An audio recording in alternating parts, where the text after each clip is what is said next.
It is good to have you again here, Mr. Kimanthi. How are you today? I'm great. Uh-huh.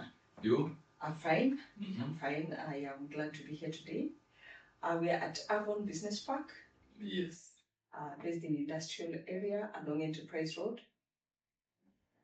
Avon hosts a number of businesses. Yes. What I liked about Avon Business Park is the fact that it has very quiet co-working spaces. Uh-huh. Yes. Yes. And very spacious meeting rooms.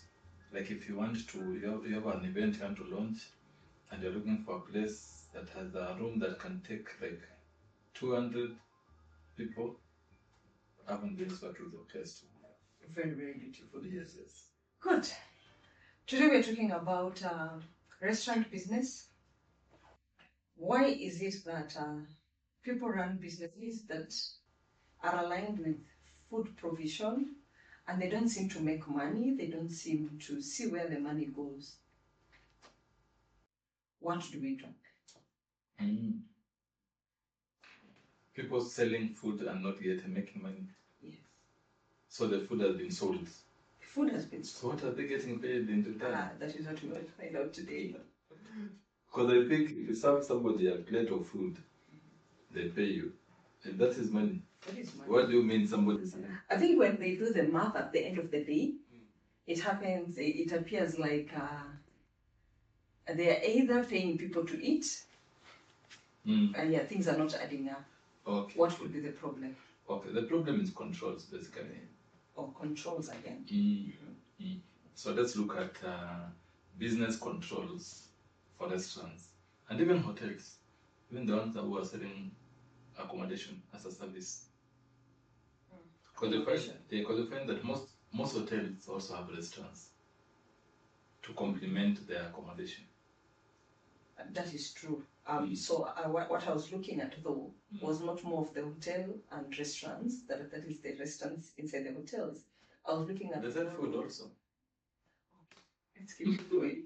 You would now tell me about these controls. There are very many. This one, I think anybody who is listening to this business controls for restaurants and hotels should first send something, because this is like an MBA. Have you ever been in such a business before? I have consulted for a lot of them actually.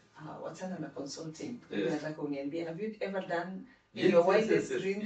Yes. When I was trying to remove my legs out of the sack as a youth, financially speaking. Is there anything that you've not done?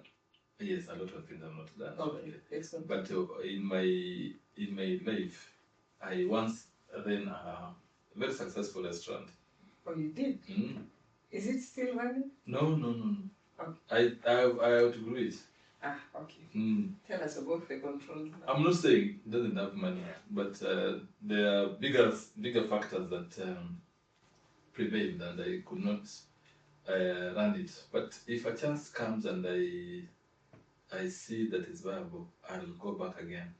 Some of the businesses that I did, I wouldn't dare go back to them, and some I would go back to them with enthusiasm. Okay. Yeah, so business controls for restaurants. What are some of the problems, by the way, that these people face? What are we trying to address? I think we're trying to address where food, either they've made food in excess, either they have made food they have sold, but then at the end of it all, the sales and the profit at the end of it all do not match. They have sold a lot, yes, but when they do away with the expenses, the profit at the end of it all, it ain't much. At times, maybe it is not having enough customers, or that's what I'm thinking. Or pricing. Probably they're selling food, very beautiful, very nice food, but the pricing is so wrong. Yeah. When it comes to selling something for eating, internal consumption, I think before you look at any other controls in terms of profits, or hygiene is very key. That is hygiene true. And safety standards along hygiene. That is very true, because again, when it comes to food, food is very sensitive. Yes. Food is one area that can really mess you, because just one negative word or one negative experience from the client, that one has completely closed your business. Not only that, even when the Kanjo guys come, your place, I remember there was a time, there was a restaurant, there was a hotel, it was like a Bandaski sort of thing, but it was very busy, making money. But when the Kanjo guys visited the kitchen part where everything was being done from, it was horror. So when I look at that, yes, hygiene plays a very big role. And food safety. And food safety, yes. If somebody gets food poisoning in your restaurant and it affects them, you have a legal liability to meet. If this person seeks legal redress, they have a case against you. So before we talk about the profits, we'll talk about the controls, inventory, purchasing, why are you buying a chicken, why are you buying a burger, how are you buying it, the different ways you're cooking it. First is hygiene. Second is hygiene. And number 3 is hygiene. Then you have it there. Then we start with number 4 now. So hygiene tops it all. Hygiene is everything. You know about HACCP? Yes, I do. HACCP, HACCP. CCP. Yes. Analysis and critical control points. Yes. Maybe you're the right person for us to brief our listeners about HACCP. Basically, what HACCP does is where the analysis of what can go wrong. I'm just trying to put it in a nutshell. Analysis of what can go wrong in the food processing process, and seeing what and how to mitigate any issue that can arise from that. Because what happens, it looks at contamination, where food can be contaminated either biologically, physically, chemically, or allergenic. So you see, with all these, biologically, we're talking about things that... You're making sounds very scientific. That is why I'm coming to break it down. Biologically, we're talking about... Well, in short, we are saying how food is handled from the supplier to the time it comes to the plate going to the client. Good. Hazards are analyzed in each stage of handling that food. Nice. If it is chicken, from the point when it is slaughtered, what controls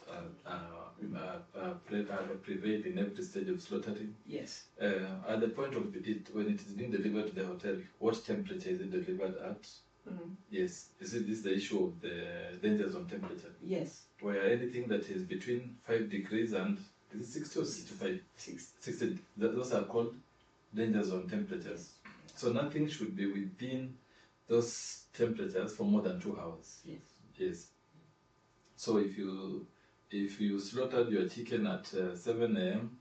and you want to deliver it to the hotel at 11 a.m., it's already contaminated. Yes. Is that the biological or the biological contamination? Yes, yes. Physical, we're talking about hair or nails. Or those are the things that you see when you serve food and you look at it and it has... It's a leg of a cockroach. Yeah, yeah, those are the physically contaminated. Then that's a biological. No, that's not biological. Actually, biological touches also more on what are these? Viruses, not viruses, microorganisms that grow. Is he talking about the... Biological? Yes. Oh, I think biological is more present in the preservation. Yes. Like in the fridge? Because, in the fridge, if the temperatures are not right, if you're talking about a juice that has been made and it's not been done well, it has not been stored well, when you're looking at the RTEs, the temperatures. You see, if there's anything that is being chilled, it has to be below 5 degrees. That's chilled? Yes. Frozen? It has to go to the negatives. That minus anything that is along the freezer. Yes, and again, if you're doing... Is there a difference between a freezer and a cold room, by the way? In hotel? Yes, I believe there is, yes. Okay. Yes. Now, I'm talking about, again, now when you talk about biological, you're looking at, see, the RTs, the ready to eat. Those ones, when they are mixed with other foods that need to be prepared, then that is already contamination that is happening there. So those are some of the things that happen. So that's like cooked and uncooked food? Yeah. Okay. When you store both of them together, that's already a mess. What are that? For example? like salads? Because salads are not cooked. Yes. So you don't mix salads in a place No, where you don't. where there is blood, because of chicken, meat. Because again, of that is contamination. That's why hotels have a cold kitchen Yes. and a hot kitchen. Yes, but now again, you see now, if you're coming to people who are running businesses along, not the hotel setup kind of thing, but it is a business that is I don't want to say kibanda, but it's just It's a small business it's a small that is business. not properly resourced in Yes, terms of yes. Then the risks are higher. The one thing that can work with them is for them to serve ready-made food that is very hot, that can be eaten immediately. You see, those guys also serve very good food, by the way. In fact, those guys who don't serve food ya kulala, those ones make fresh food, and it is food that goes immediately. Yeah, that one the business can do very well. But why is it that in those ones, in particular, when you order, let's say, rice and beef stew or some of those things, we are told, give us some time, we warm it for you. It's ready to eat. No, it's about what time you went. So is it that it's below it's within the ranges on temperature? It depends with what time you went. Because I've seen places where as early as 8 a.m. ugali is ready and is being served hot. It depends with how the No, what I'm saying, that ugali, yes, is ready, it's been prepared. But the next customer, the first customer will come when it's ready. The last customer will come like 5 hours later. Between when it was cooked and that 5 hours, they don't have of course, the way of determining the temperature. Unfortunately, so. How do you preserve? Kwanza sana ugali. You know, ugali is a staple food. You see, I've asked myself the same question. You see those guys who are in Kibandas, or those guys who are at the Mjengo places. You see, there are women who come there with buckets that have already made food and served. Such that when you want ugali, they pick just a piece of ugali and they do that and they keep serving. At times, somebody will come in much late. Kuna chakula? And they tell, yes, kuna chakula. Showing that chakula is not warm enough, because I mean, those guys cannot warm any food. So what happens at that point then? I think it is, I'm trying to look for that word that I read back in school when I was doing law as a unit.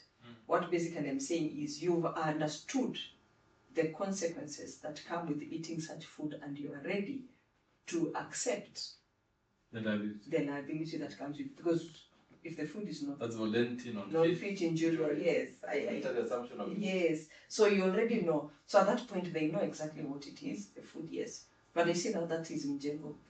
There's somebody who said, when you see a madman eating from the trash cans, and they don't get sick, don't go and try it. Because if you try it, nobody is responsible for what will happen to you. At that point, this guy has understood the risk. I don't know whether I should say God knows how to protect them. I don't know. But for some reason, they will still be fine. But now let's go to these other hotels and restaurants, these ones that are kind of now stylish or kind of high-end or somewhere near or somewhere in between. Now those guys, when they serve you food and it is not warmed properly, if it was not stored properly, somehow it will backfire.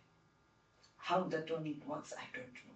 You know, recently, yes, I learned that you can tell an animal that has been slaughtered halal way or one that has not been slaughtered halal way. That is another part of it. Let's go back to the controls. Tell me about these controls that you're talking about. So after you take your hygiene, and hygiene, we're talking about how the food is prepared. Of course, with clean hands, and then don't move your hands from one meal to the other one. Like if you're serving rice and somebody is coming from cutting meat, you need to wash your hands with soap. Yes. That is not perfumed, and dry your hands. Yes. And then you go and touch the next meal. Whatever you wipe your hands with also should not be something that should not be a piece of cloth. If it is a piece of cloth, you're supposed to have 3 in a day. Like not the one that you've been wiping yourself in the morning, throughout the day. Yes. So that is very clear. when you're storing in the fridge, the cooked foods should be up. The one that are raw should be down on the lower shelves, so that they don't break on the cooked foods. Then the temperature of the fridge should be checked at least 4 times in a day. To make the fridge may have gotten yes. So it has to be between 5 degrees. Yes. So that's food safety. Good. So they have to have food safety as a control on its own. Yes.